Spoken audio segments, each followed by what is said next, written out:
Apollo lui a placé, m'a parlé des personnages, il m'a dit voilà, il y aura un humide Berkane, il y aura un Gaulois qui va s'appeler Orodamus. Moi j'ai fait des croquis, j'ai commencé à lui envoyer des petits croquis comme ça de perso. Il a rebondi dessus, notamment pour le personnage du Gaulois, puisque j'avais fait un Gaulois qui lui faisait penser à Bruno, donc le dessinateur Bruno, qui est un ami en commun, qui travaille avec moi dans un atelier à Nantes. Et ça m'a fait rire, il me dit on dirait Bruno le Gaulois. Et il me dit tu voudrais pas faire Bruno, tu voudrais pas pousser un peu plus le truc et faire vraiment Bruno. Je dis écoute, je sais pas, faut voir si ça marche, parce que ça peut peut-être être un peu bizarre, quoi. Et puis moi j'imaginais un Gaulois assez costaud et Bruno est épais comme un sprat, donc je me disais bon, on va voir. Et en faisant le truc, et Bruno était là, donc ça me faisait rigoler doucement, mais finalement ça marchait très bien. Et j'ai le duo entre le numide, très buriné, mais qui est aussi très sec lui aussi, et ce Gaulois fonctionnait. Et donc à partir de ce moment-là, voilà, là c'est un travail à deux évidemment. Et puis moi en fonction des dialogues d'Apollo, je travaille le jeu de mes personnages, la manière dont ils vont bouger, dont ils vont jouer, voilà. Après moi il s'agit d'incarner ces personnages, de les faire vivre. Moi c'est ce qui me passionne, c'est une des parties dans la bande dessinée, dans le travail de dessinateur de bande dessinée qui me passionne. C'est de sortir mes personnages du papier et de leur donner que les gens aient de l'empathie pour eux, qu'ils aient l'impression d'avoir pas des êtres vivants, mais de se approprier, on va dire, quoi, d'une certaine manière. Oui, c'est volontaire. Moi, j'ai toujours bien aimé jouer sur les deux tableaux, sur un tableau plus réaliste, un tableau légèrement plus caricatural. Mon dessin est un entre-deux, avec ce jeu d'équilibre permanent entre le réalisme et le moins réaliste. J'aime bien ça me plaît de façon de travailler comme ça. Et je trouve que ça, si je sentais que graphiquement ça marchait pas et qu'il y avait un décalage trop fort, j'arrêterais ça. Par contre, c'est vraiment quelque chose sur lequel je resserre les boulons régulièrement, où je me dis non, là faut que je reparte un peu sur du réalisme. Et sur cette scène-là, je peux me permettre d'être un peu plus, d'avoir un dessin plus relâché. Mais Tara, moi je l'ai vraiment réfléchi, je l'ai vraiment beaucoup pensé et réfléchi ce personnage. Je voulais que ça soit une femme qui soit extrêmement crédible, une femme de son époque si je puis dire. Et je ne voulais pas qu'elle ressemble justement à une actrice hollywoodienne qui jouerait dans un péplum. Je voulais qu'elle ressemble à une Tunisienne, mais de l'époque de Carthage. Et donc j'ai été voir quand même je me suis légèrement inspiré de l'actrice Avia Herzi que j'aime beaucoup, que j'avais vu notamment dans Le Roi de l'Évasion, qui est un film qui m'avait beaucoup plu.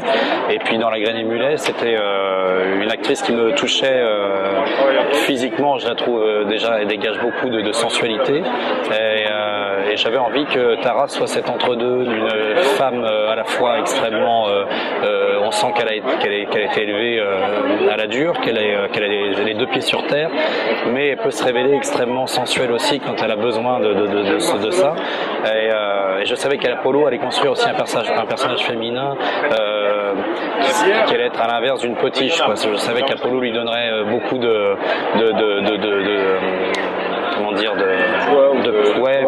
force, donc je voulais pas la louper graphiquement parlant.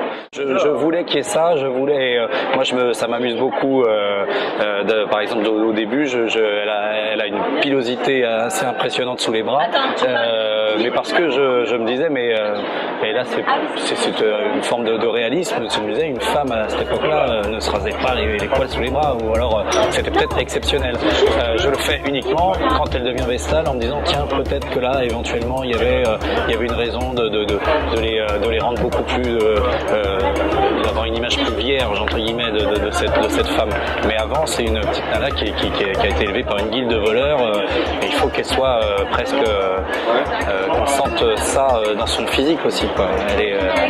C'est une femme qui est forte, qui est vachement bravache. Moi, je voulais qu'elle soit bravache, voilà.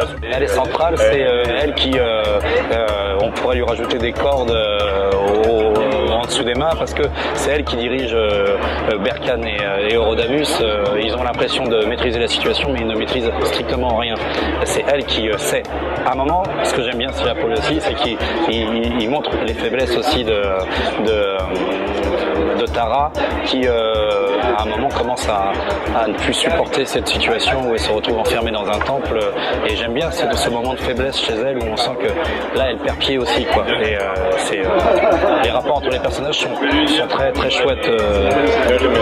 Il sortira plutôt à mon avis en janvier et au pire, si je puis dire, en mars l'année prochaine. Mais pas plus d'1 an entre les deux albums. J'ai un rythme, je peux être un dessinateur assez rapide, mais j'ai beaucoup de choses sur le plancher. Sur la planche plutôt. Et du coup, je finis un album, le 3e tome des Racontards. Je suis rédacteur en chef de Professeur Cyclope, donc un magazine numérique.